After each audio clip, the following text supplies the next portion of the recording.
Welcome to Cape of Good Hope. In this video, we are going to discuss about attribute data. Geographical Information System यानी कि GIS में attribute data काफ़ी ज़्यादा important role play करती है.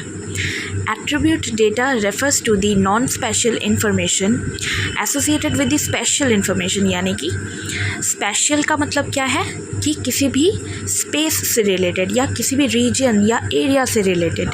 तो attribute data एक ऐसी इंफॉर्मेशन मानी जाती है जो कि किसी भी स्पेस से या रीजन से रिलेटेड है, यानी कि कोई भी सिटी हो गई, रिवर हो गई या लैंड सरफेस हो गया कोई भी, तो उस जगह की जो भी जितनी भी इंफॉर्मेशन है, जब हम उन्हें पॉइंट, लाइन या पॉलीगन के थ्रू सिस्टम में एनालाइज करने की कोशिश करते हैं या रिप्रेजेंट करने की कोशिश करते हैं, उसे ही हम एट्रीब्यूट डेटा कहते हैं.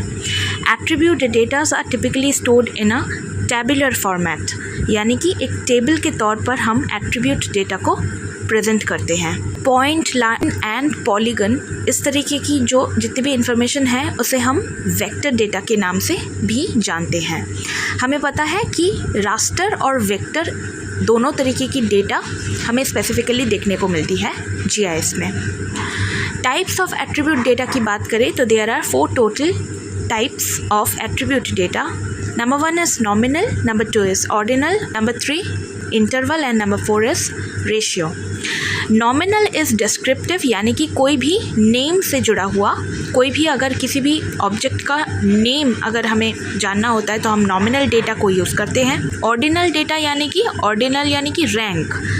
आप जब भी किसी भी रैंक को डिटरमाइन करने की कोशिश करते हैं, जस्ट लाइक मीडियम है, लो है या हाई है, उसकी रैंक कितनी है उसे हम जब डिटरमाइन करते हैं तब इसे ऑर्डिनल डेटा के तौर पर हम देखेंगे.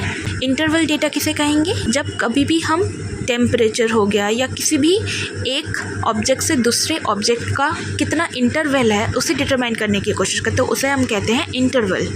उसके बाद आता है रेशियो, यानी कि जितनी भी तरीके की नंबर वैल्यूज़ हैं या न्यूमेरिकल वैल्यूज़ हैं, ये रेशियो के अंदर आ जाती है.